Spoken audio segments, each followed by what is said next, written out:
예수님의 생애 1차 갈릴리 사역 중에 오늘은 마태를 부르시는 이야기를 살펴보려고 합니다. 자, 지난 시간에 예수님의 1차 갈릴리 사역 중에 어디에서 무슨 일을 하셨죠?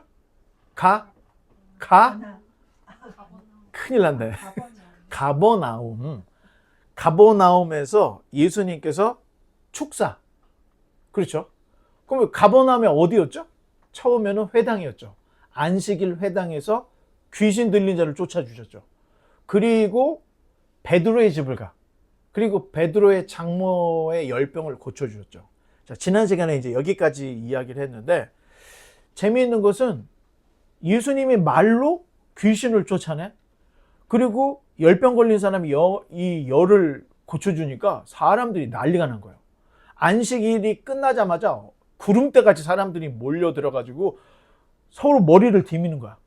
저 좀 한번 만져달라고, 저 좀 고쳐달라고. 자, 이런 막 사람들한테 너무 막 관심을 받으니까 예수님께서 이제 자리를 떠나시죠. 조용히 자리를 떠나서 한적한 곳에 기도하시고, 한적한 곳에 오히려 사람들이 뜸한 곳에 전도를 하시는, 자, 이런 모습을 보여줬는데, 마가복음을 읽을 때는요, 재미있는 특징이 있어요.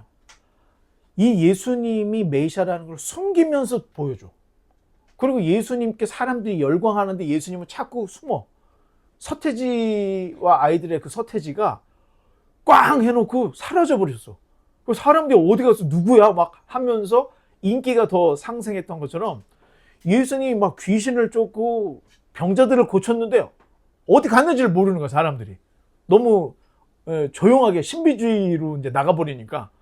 그럼에도 불구하고 예수님에 대한 기대와 인기가 급상승하는 모습을 마가복음이 그리고 있는 거예요. 그래서 귀신을 쫓고, 야, 너 아무한테도 가서 말하지 마. 이렇게 얘기하면서 내가 고쳤다고 얘기하지 마. 하는데 사람들은 다 아는 거야.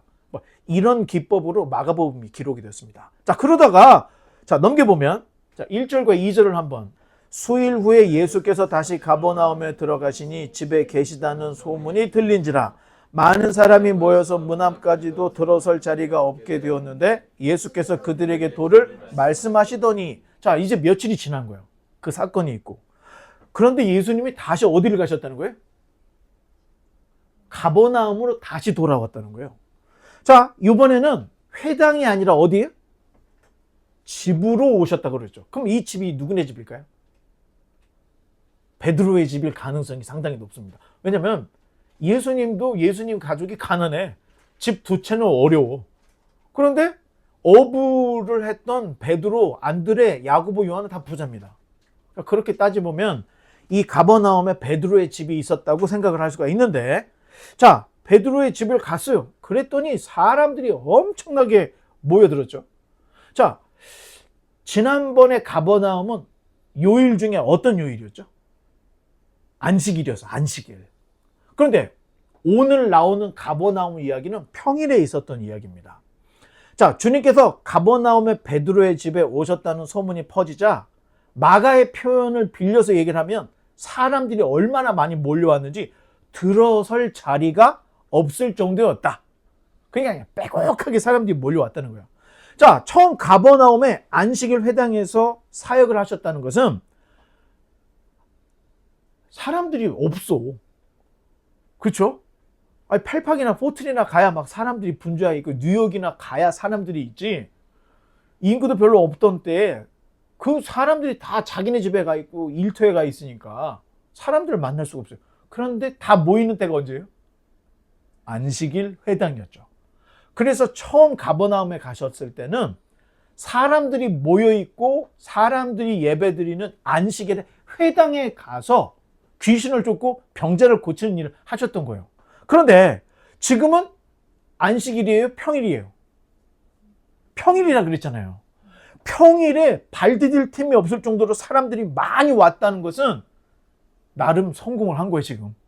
사람들에게 주목을 받고 인기가 막 지금 급상승을 하고 있는 거예요. 자, 그런데 예수님께서 또 막 사람들이 몰려드니까 제일 먼저 하신 게 뭐예요? 도의 말씀. 도를 가르쳤다 돼 있죠. 여기서 도라고 번역한 게 우리 그 성경 말씀을 강론하셨다. 그 말을 줄여서 도라고 얘기한 거예요. 자, 사람들 입장에서는 병을 고치고 귀신을 쫓고 기적을 보고 싶어 하는 거야. 그런데 주님께서는 제일 먼저 뭐를 해요? 말씀을 가르친다는 거예요. 그래서 교회의 사명은 말씀을 가르치는 거예요. 사실 나는 뭐 능력이 없기 때문에 뭐 귀신을 쫓고 병을 고치고 뭐 이런 거는, 아니 저도 내가 저 사람의 병을 꼭 고쳐줘야지 해서 고치는 게 아니고, 설교 끝나고 왔는데 어떤 사람이 와가지고 사실은 말입니다, 예, 자가 큰 병에 걸렸는데 목사님 설교 듣고 나서 너무너무 마음이 기쁘더라는 거예요. 병원 가서 봤더니 그 병의 근원이 없어졌다. 그런 일이 있었어요. 자, 이런 일들을 볼 때 주님께서는 목적이 병을 고치고 귀신을 쫓는 게 아니었다는 거예요. 너희가 하나님의 말씀을 제대로 알아들으면 고장난 육체, 고장난 영혼 다 고쳐져. 자, 그렇기 때문에 예수님께서는 너무 병을 고치려고만 하지도 않고 귀신을 쫓으려고만 하지 않고 제일 먼저 하나님의 말씀을 가르쳤다는 거예요. 말씀이 그 안에 들어가서 그 사람을 온전케 하면 질병도 고쳐지시고 저절로 되기 때문에. 자, 사실 정신 차리고 이성적으로 하나님의 말씀을 잘 들어보면 어떤 일이 벌어져요? 자기도 모르는 사이에 메시아 예수 그리스도를 믿어지게 돼 있는 거예요. 사실 저도 제가 어떻게 목사가 됐는지 가만히 생각해 보면 교회를 나갔던 거, 뭐 수련회 따라가고, 사실 그거는 예쁜 자매님들 좀 보려고, 예? 그럴 수 있어. 그런데 그렇게 하다가 보니까 자기도 모르는 사이에 믿음을 갖게 되는데, 넘겨보면 읽어보겠습니다. 그러므로 믿음은 들음에서 나며 들음은 그리스도의 말씀으로 말미암느니라. 사도 바울 선생님이 하신 말씀이에요. 그냥 목적이 사실은 예배도 아니고 뭐 다른 거일 수도 있어. 근데 와서 목사가 하도 떠드니까 뭔 말인가 한번 들어보다가 보니까 정신 똑바로 차리고 이성적으로 그 말이 맞는가라고 생각해보다가 자기도 모르게 믿음이 생겨. 이런 사람들 너무 많습니다. 그러니까 사도 바울이, 전도자였던 사도 바울이 믿음은 들으면서 나는데 그 들음이 뭐야? 그리스도의 말씀을 들을 때 믿음이 나오더라. 이런 이야기들을 하고 있다는 겁니다. 넘겨보면 3절과 4절입니다. 사람들이 한 중풍병자를 네 사람에게 메워가지고 예수께로 올세 무리들 때문에 예수께 데려갈 수 없으므로 그 계신 곳에 지붕을 뜯어 구멍을 내고 중풍병자가 누운 상을 달아내리니. 자, 주님께서 말씀을 가르치고 계실 때 한 중풍병자를 딱 보게 되신 거예요. 사실 이곳에 중풍병자가 한둘이었을까요? 진짜 무지개 수로 맞았을 거야, 이 중풍병자는. 그런데 주님의 관심을 끌었어. 자, 유독 예수님이 그 중풍병자에게 관심을 가졌던 이유는, 천장을 뚫고 내 귀퉁이를 묶어가지고 그 사람의 침상을 달아내리는 거야. 이 사람들이 왜 그랬을까요? 발디딜 틈도 없이 사람들이 너무 많으니까 예수님 근처에 가서 이 사람을 보여주고 싶은데 길이 없어. 그러니까 에라 모르겠다, 뭐 나중에 수리비는 뭐 청구하면 갚아주는 걸 치고 지붕을 뜯었는데, 사실 우리 집 같은 지붕은 못 뜯어요.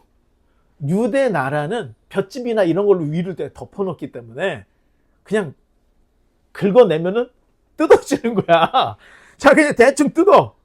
그러니까 유대에 있는 그 집들은 요즘에는 뭐 지붕이 다 있지만 옛날에 뻥 뚫려 있어. 왜? 비가 안 와, 이 나라는. 그러니까 볏짚이나 뭐 이런 거 갖고 그냥 대충 해놓는 이 정도의 지붕이었기 때문에 뜯어.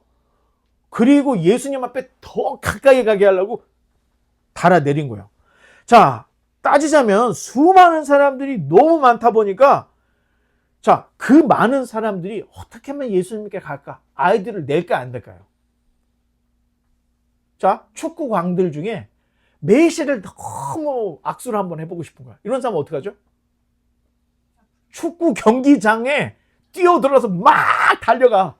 그래, 막 가드들이 와갖고 막 붙잡으면은 메시 근처에까지만 가면 메시가 냅두라고 막 악수하고 안아주고 내려보내. 이런 기가 막힌 아이디어들이 많이 있잖아요. 그러니까 이 병자들이 예수님께만 가면 예수님하고 눈만 컨택이 되면 고쳐지는데 어떻게 예수님께 가까이 갈까? 자, 이렇게 아이디어를 낸 사람들이 되게 많았다는 거예요. 그런데 마가는 그 많은 중풍병자들이 있었을 텐데 그 중에서 왜 이 사람에게 관심을 가졌을까? 천장 뜯고 막 기발한 아이디어로 하니까 야, 너 오늘 복이 터졌어. 이런 의미로 썼을까? 그게 아닙니다. 사실 이 사건에서 진짜 중요한 게 예수님이 자기에게 죄를 사하는 권한이 있다는 걸 말씀을 하죠. 그러니까 귀신도 엄청나게 고치고 병자들도 엄청나게 고쳤는데 이 사건에 주목했던 이유는 예수님이 자기 자신에게 죄 사하는 권한이 있다는 걸 보여줬기 때문에 이 사건을 딱 전 넘겨보면 5절로 8절입니다. 예수께서 그들의 믿음을 보시고 중풍병자에게 이르시되 작은 자야 내 죄 사함을 받았느니라 하시니 어떤 서기관들이 거기에 앉아서 마음에 생각하기를 이 사람이 어찌 이렇게 말하는가 신성모독이로다 오직 하나님 한 분 외에는 누가 능히 죄를 사하겠느냐 그들이 속으로 이렇게 생각하는 줄을 예수께서 곧 중심에 하시고 이르시되 어찌하여 이것을 마음에 생각하느냐. 자, 사실 목사인 저도 여기 있는 서기관을 나쁘다 좋다 이렇게 평가하기가 어렵습니다. 왜? 내가 그 시대로 갔으면 나도 똑같이 그들과 같이 예수님은 신성모독자라고 말을 했을 게 분명하기 때문에. 자, 그런데 흥미가 있는 것은 예수님께서는 서기관들이 신성모독자라고 하는 말소리를 들은 거예요? 마음의 소리를 들은 거예요? 마음의 소리를 들었다는 거예요. 그들은 말을 못했어. 과연 정말 죄사함을 네 죄사함 받았느냐 했는데 저 사람이 진짜 일어날까 안 일어날까 그걸 하는데 마음속으로 또 한 가지 생각이 저게 뭐야? 저 사람 어떻게 저 사람이 자기가 사람이면서 죄사함을 받았다 이런 말을 할 수 있을까? 그 속으로 하는 말들을 예수님이 듣고 받아쳤다는 거예요. 자, 주님께서도 야, 이 사람아 일어나시게 이렇게 하실 수 있었어. 괜히 네 죄 사함 받았다 해서 분란을 일으킬 필요도 없었다는 거예요. 그 전까지는 네 죄 사함 받았느냐 이런 말 안 했어. 그 전까지는 일어나라. 네 믿음이 너를 구원하였다. 이렇게 해서 다 고쳐주셨는데 아니 이때는 이상하게 예수님이 네 죄 사함을 받았다. 이렇게 얘기하는 거야. 그럼 왜 그렇게 했을까? 자, 주님께서 이 중풍병자를 고치는 사건을 통해서 자기 자신에 대해서 수많은 사람들이 알리고 싶었던 얘기가 있었던 거예요. 그런데 또 한 가지. 이 중풍병자를 고치는 과정에서 재미있는 게 이 중풍병자의 믿음을 보시고 고쳐줬습니까? 아니면 중풍병자를 데리고 온 사람들의 믿음을 보고 고쳐줬습니까? 맞습니다. 주님께서 이 지금 달아 내려오는 중풍병자의 믿음을 보신 게 아니에요. 어떻게든 예수님께 이 친구를 보여드리려고 했던 이 4명의 믿음을 보시고 예수님이 고쳐주셨다는 거예요. 자, 그러니까 사람의 구원의 그 원인과 이유에서 때로는 타인의 도움으로도 구원을 받을 수 있더라는 거예요. 자, 그러니까 이웃에게 친절을 베풀고요. 타인에게 자기 희생의 어떤 모범을 보이는 게 중요한 거예요. 왜? 전도를 위해서. 자, 서기관들의 마음을 꿰뚫어 보신 주님께서 넘겨보면 또 한번 읽어보겠습니다. 중풍병자에게 내 죄 사함을 받았느니라 하는 말과 일어나 내 상을 가지고 걸어가라 하는 말 중에 어느 것이 쉽겠느냐? 그러나 인자가 땅에서 죄를 사하는 권세가 있는 줄을 너희로 알게 하려 하노라 하시고 중풍병자에게 말씀하시되 내가 네게 이르노니 일어나 네 상을 가지고 집으로 가라 하시니 그가 일어나 곧 상을 가지고 모든 사람 앞에서 나가거늘 그들이 다 놀라 하나님께 영광을 돌리며 이르되 우리가 이런 일을 도무지 보지 못하였다 하더라. 이런 일을 도무지 보지 못하였다는 게 이게 세 번째입니다. 첫 번째 가버나움 회당에서 말씀을 가질 때 권위 있는 말씀이다. 그리고 귀신을 쫓았더니 야 이거 무슨 일이야. 말로써 귀신에게 나가라 했더니 나가더라. 그런데 지금 오늘 이야기는 뭐예요? 예수님께서 하시는 그 말로 인해서 중풍병자가 또 고쳐졌다. 이런 이야기들을 놓치지 않고 마가가 굉장히 조직적으로 기록을 하고 있는 거예요. 자, 그런데 결과적으로 중풍병자가 어떻게 됐죠? 중풍병자 어떻게 했어? 고침을 받은 거야. 자, 치유 과정에서 예수님이 일어나 네 상을 가지고 집으로 가라. 그렇게 말해도 되고, 작은 자야 네 죄 사함을 받았느니라 해도 돼. 왜냐? 결과적으로 어떻게 된 거예요? 예, 중풍병자는 고침을 받았기 때문에 무슨 말을 해도 상관이 없어. 자, 죄를 사한다는 말이든 고쳐져라 하는 말이든 결과가 같아. 중풍병자를 고쳐주신 거야. 그렇다면 주님께서 굳이 내 죄 사함을 받았느니라 그렇게 말한 거는 의도가 있어서 말을 보태서 말씀을 하셨다는 거예요. 사실 주님께서는 굳이 죄 사함에 대한 말씀을 하지 않아도 돼. 하지만 의도적으로 한 이유는 인자가 땅에서 죄 사하는 권세가 있는 줄 너희로 하게 하기 위해서 일부러 그렇게 말씀하셨다는 거예요. 자, 사실 유대교 입장에서 죄 사하는 권한은 누구에게 있죠? 하나님께만 있는 거예요. 제사장이 아무리 열심히 제사를 드려줘도 하나님이 그 제사를 받아주셔야 죄 용서가 되는 거지. 그러니까 유대인들 입장에서는 죄 사함은 하나님의 권한인 거예요. 그런데 30쯤 된 예수라는 이 젊은 사람이 지가 죄를 사한다고 이렇게 말하는 거예요. 그러면 정상적인 유대인들이라면 예수는 100% 신성 모독자에 돌로 쳐 죽여야 되는 거예요. 그런데 묘하게 이 사람이 실상한 소리를 했는데도 불구하고 어떻게 된 거예요? 병자가 고쳐져. 병자가 고쳐졌다는 건 뭐예요? 뭘 뒷받침하는 거예요? 말씀에 권위가 있다는 거예요.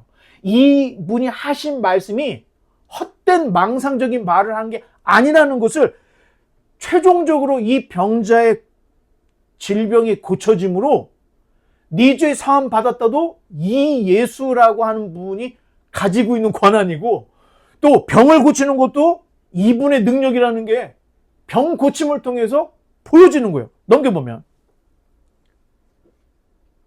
또 읽어보겠습니다. 예수께서 다시 바닷가에 나가심에 큰 무리가 나왔거늘 예수께서 그들을 가르치시니라. 자, 이 사건 이후 예수님이 다시 바닷가로 가셨다는 거야. 사실 갈릴리라고 하는 동네 지역의 이름에 갈릴리가 뭐죠? 호수 이름이에요. 큰 호수 주위로 벳세다, 가버나움 뭐 이런 게 다 여기 동네들이 쭉 있기 때문에 가버나움에서 조금만 나가면 뭐가 나와? 해변이 나오는 거예요. 해변가. 자, 바닷가가 나오는데 사실 여기서 바닷가라고 자꾸 우기고 있는데 바다예요, 호수예요? 큰 바다예요. 큰 호수예요. 광야의 지역이기 때문에 물이 귀해. 그러니까 갈릴리 호수를 보고도 이걸 바다라고도 이야기할 정도로 그렇게 큰 호수였다는 거예요. 자, 그런데 예수님께서 이 호숫가에 계시다는 소문이 또 퍼지기 시작한 거야. 가버나움에서 나가갖고 해변으로 가셨는데 갈릴리 해변에 계시다! 소문이 퍼지니까 또 사람들이 으르르 몰려가. 자, 그랬더니 예수님이 맨 처음에 또 뭐를 했죠? 말씀을 가르쳤다는 거예요. 예수님은 사람들만 모이면 야, 너 뭐 보러 왔어? 하면서 고쳐주고 귀신 쫓고 하는 이걸 먼저 한 게 아니고 제일 먼저 말씀을 가르쳤다는 거예요.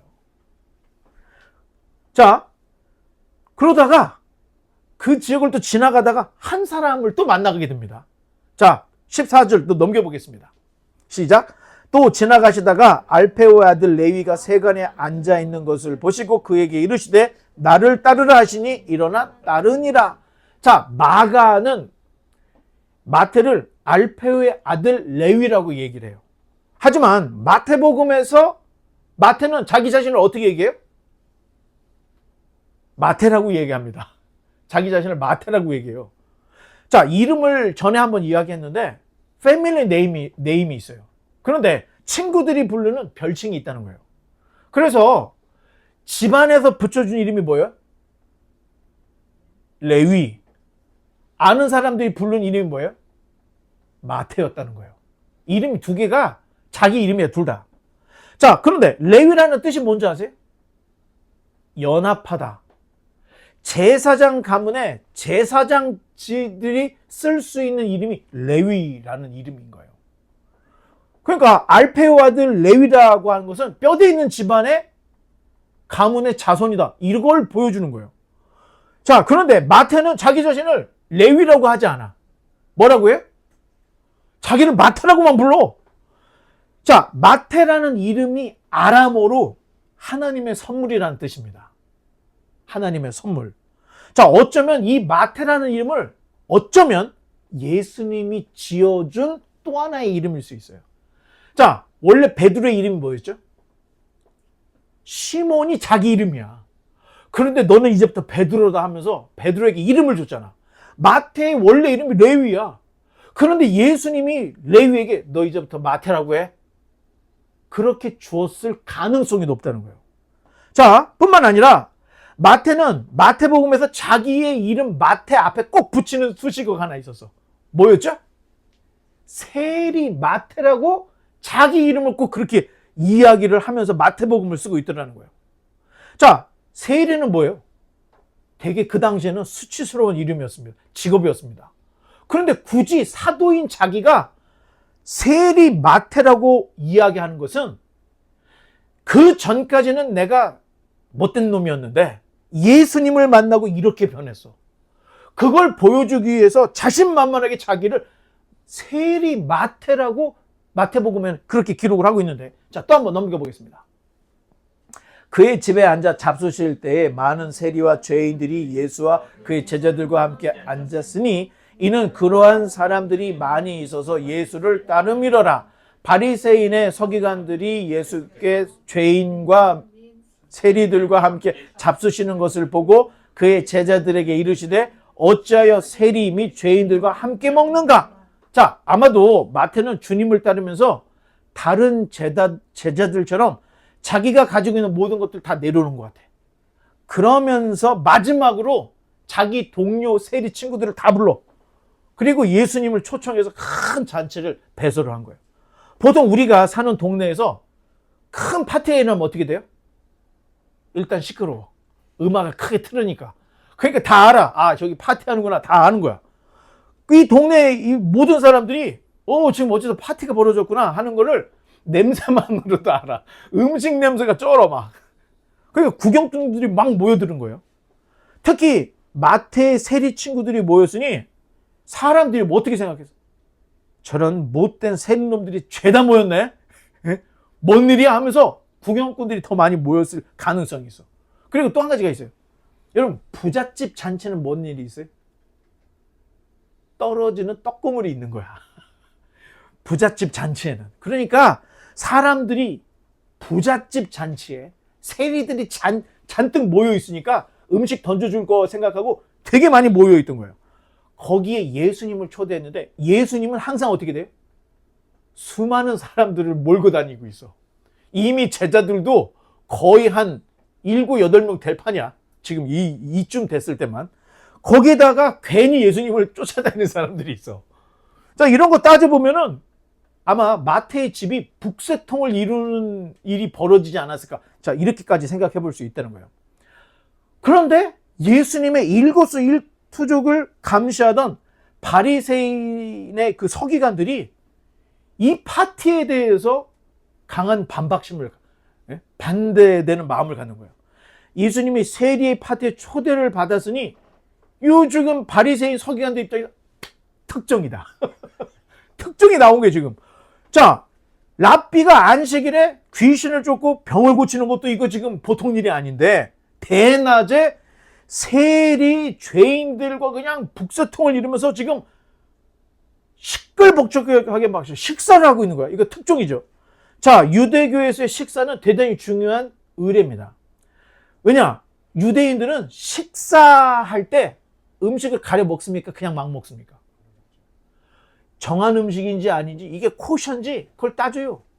자, 그런 입장은 어떤 의미가 있냐? 이 식탁은 장차 하나님의 식탁이라고 생각하는 거야.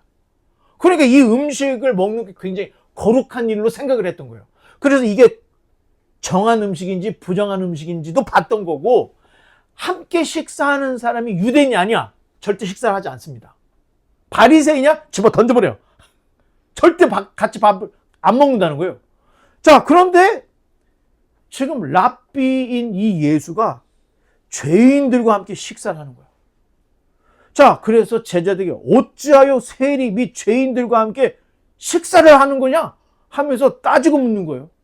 자, 이를 예수님께서 들으시고 직접 대답을 하신대요. 넘겨보면 예수께서 들으시고 그들에게 이르시되 건강한 자에게는 의사가 쓸데없고 병든 자에게 쓸데 있느니라. 나는 의인을 부르러 온 것이 아니요 죄인을 부르러 왔노라 하시니라. 자, 여기에서 주님께서 하신 말이 나는 의인을 부르러 온 것이 아니요 죄인을 부르러 왔다 할 때는 의인이 필요 없다는 말입니까?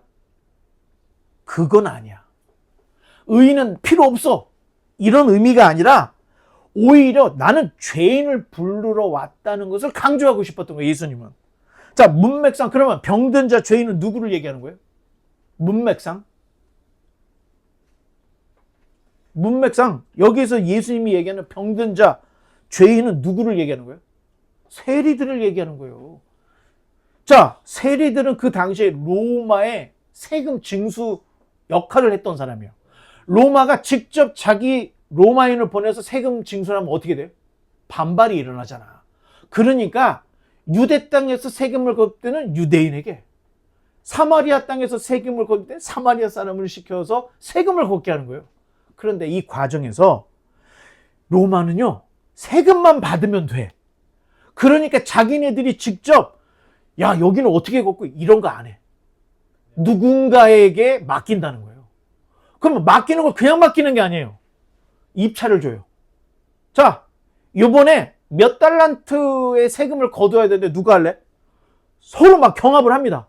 그 중에서 제일 똑똑해 보이고 거둘 만한 사람을 찍어가지고 너에게 맡긴다. 그러면 이 사람은 이 경합을 위해서 돈을 엄청나게 주고 경합에 들어온 거예요. 그러니까 뽕을 뽑아야 되잖아.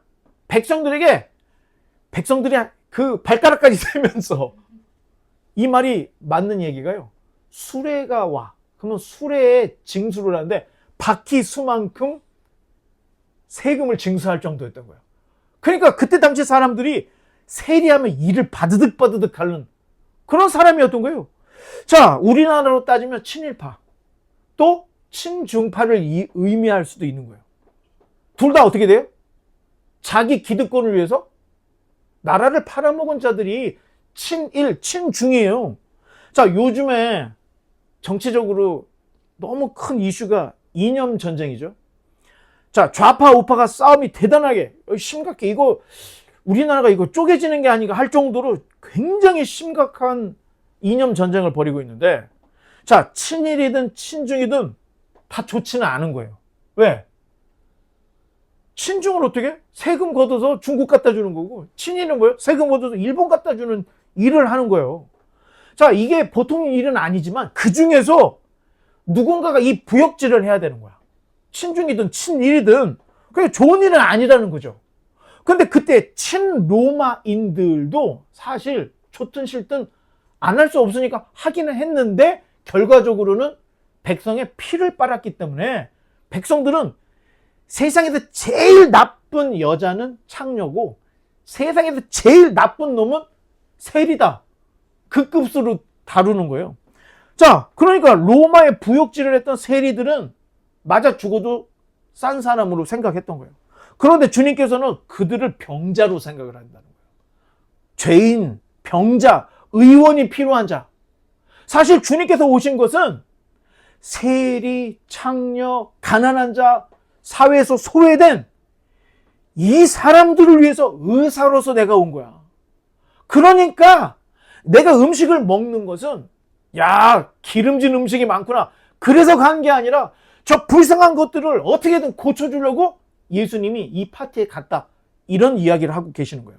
자, 그렇다면 한 나라 안에서 이념 전쟁이 벌어진다면 교회는 당연히 뭐를 해야 될까요? 어디든 편을 들으면 안 되는 거예요. 정치적인 중립을 지켜줘야 돼. 그리고 친중, 친일 속에서 다치고 아픈 사람들, 이 아픈 사람을 걷어주고 이 아픈 사람을 막아주고 이 아픈 사람을 싸매주고 안아줄 수 있는 일을 교회가 해야 된다는 거예요.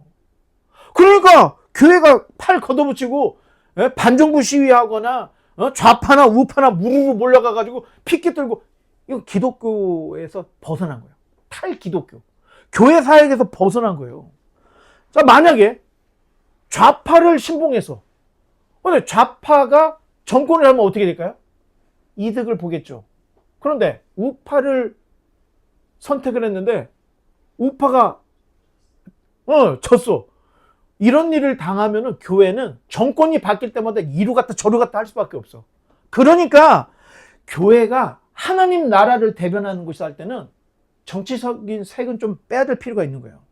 자, 사실 이 정치 싸움과 연관해서 한 사람도 이 정치 싸움에서 사람을 구원해낼 수가 없다는 거예요.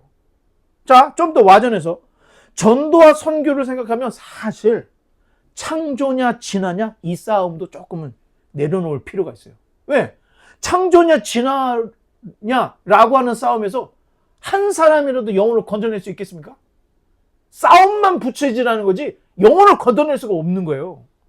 자, 싸워서 한 사람도 없다 할 때면 싸울 필요가 없는 거죠. 자, 이런 논쟁으로 누구든지 주님께로 인도할 수 없기 때문에 우리는 논쟁이 벌어지면 사실 논쟁을 피하는 게 좋고 그냥 그 전쟁에서 빠져나오는 게 좋습니다. 성평등도 마찬가지예요. 만약에 여기에 누가 하나가 왔는데 이 사람이 게이나 레즈비언이야. 그럼 여러분 어떻게 할 거예요? 나가라! 할 거예요?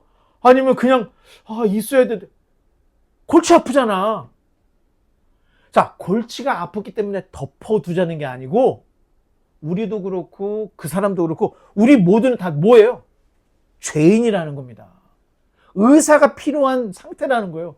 그러니까 너 잘했다 못했다 따지지 말고 일단 수용을 하고 안아줘야지. 그래야 그 사람을 얻을 수 있는 기회가 있을 거 아니에요. 자, 사실 이런 사역은 교회 수준과 연관이 있어요. 교인이 말씀으로 무장이 되고 교리적으로 탄탄해. 누가 와도 상관이 없어요. 그런데 교회가 너무 부족해. 이건 안 되고 저건 되고 하면서 환자들을 가려받게 된다는 거예요. 자, 그런 입장이라면 교회는 예수님께서 가는 곳마다 제일 먼저 뭐를 하셨다 그랬죠? 말씀을 가르쳤잖아.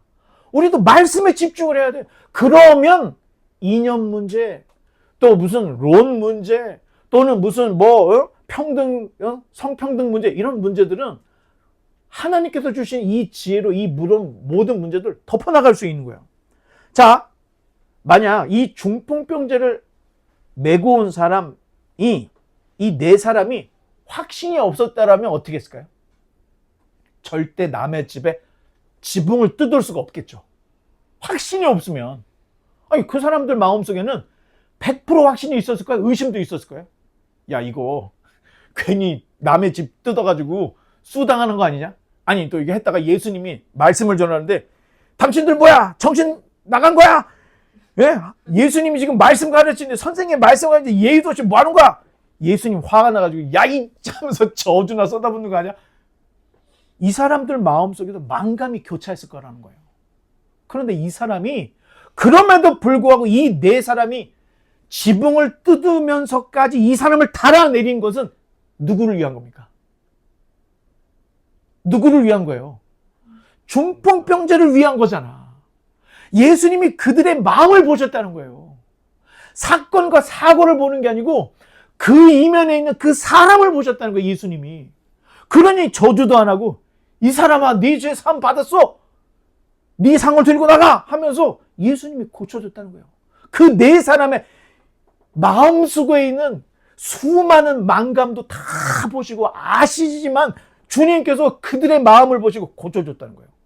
바로 이러한 역할과 사명이 저와 여러분들이 해야 될 사명이라는 겁니다. 자, 우리도 이런 역할과 사명을 감당해야 돼. 교회가. 사회에서 상처받은 사람이 왔는데 여기서 적응 못하고 또 가버려. 몸이 불편한데 여기 왔는데 여기서도 안 돼서 또 나가버려. 이런 일이 있으면 안 된다는 거예요. 우리끼리 서로 밀어주고 당겨주고 아픈 사람이 있으면 십시일반으로 도와주기도 하고. 저는 그런 일도 있어요. 저 한국 가면 어떻게 해요? 뭐 이런 얘기를 하길래. 야, 등록금 내가 내줄게. 나 등록금 없지만. 교회가 이런 거예요. 다들 모아서, 야, 그럼 우리가 얼마씩 내가지고 등록금 내서 졸업하게 해주자 하면서. 자, 이게 교회라는 거예요. 자, 주님께서는 그 많은 비단, 예수님께서 이 사람은 네 죄 사함 받아서 하면 이거 큰날 거 알고 있어요. 그리고 세례들과 밥을 먹으면은 예수님이 정말 이게 큰 이 정치적인 문제, 율법적인 문제에 휘말릴 걸 알고 있었어. 모르고 한 게 아니라는 거예요. 그럼에도 불구하고 중풍병자를 고쳐주시고요. 그럼에도 불구하고 마태를 12사도의 하나로 부르시고 선택을 해주는 거예요. 자, 나중에 가서 보면 예수님이 십자가에 달려 죽은 후에 요한복음 21장에 가면 7명, 베드로, 도마, 나다나엘, 요한, 야고보, 그리고 2사람의 이름을 밝히지 않았는데 이 7사람이 베드로가 에이 나는 그냥 물고기 잡으러 가노라 하고 가니까 따라간 거야. 7명이. 그러니까 베드로 포함해서 6명이죠. 7명이 갔어. 물고기 잡으러 간 거예요. 갔다가 해변에서 예수님을 또 만났죠. 자, 그런데 어부 출신의 제자들은 언제든지 예수님하고 결별하면 어떻게 돼요? 집이 있었어. 배가 있었어.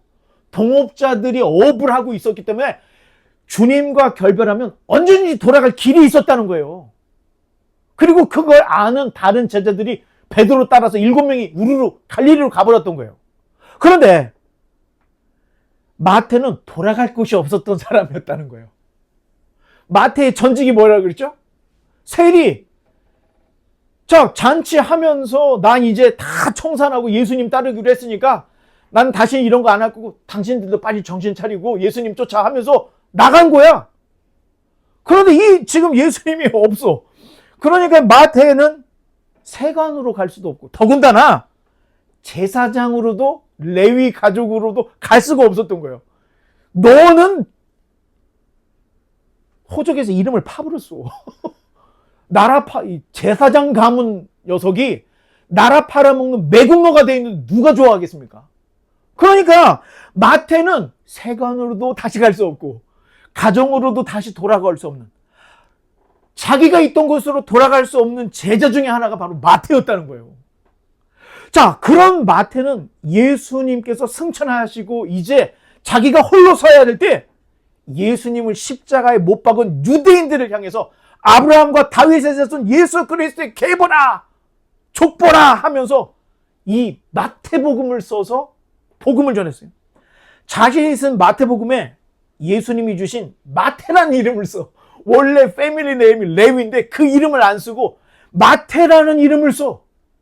자신을 세리 마태라고 고백함으로 예수님을 만남으로 변화된, 한때는 민족과 하나님을 배반했던 이 매국노 세리였지만 예수 그리스도를 만나서 자기의 모든 절망, 한숨이 일순간에 날아가고 이제는 새로운 삶을 시작했기 때문에 자기를 당당하게 세리 마태라고 얘기를 하는데, 유대인들을 향해서 무슨 얘기를 하느냐?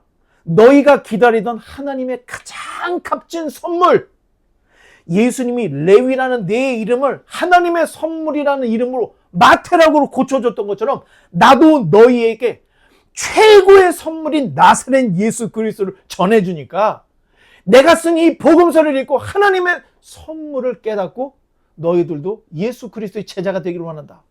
이런 마음으로 마태복음을 기록을 했다는 거예요. 자, 이런 메시지가 마태복음이고 저런 메시지가 마가복음이에요. 그러니까 복음서는 다 딱 일치를 하는 것 같지 않지만 약간 어긋남을 통해서 마태가 하고 싶은 복음을 전했던 거고 마가가 하고 싶은 복음을 전했기 때문에 마태, 마가, 누가, 요한을 다 읽어야 그 중간에 계신 예수 그리스도를 정확하게 우리가 알 수 있다는 겁니다. 이제 결론 맺겠습니다. 예수님은 예수님으로 말미암아 새로운 피조물이 되었다. 새로운 피조물. 자, 그렇다면 과거에 내가 했던 거, 과거에 내 일이 중요한 일입니까? 아닙니까? 과거는 중요하지 않아. 그러니까 이 마태가 자기를 전직 세리였던 이 세리 마태를 쓴 거예요. 과거에 했던 잘잘못은 이미 지나가 버린 거야.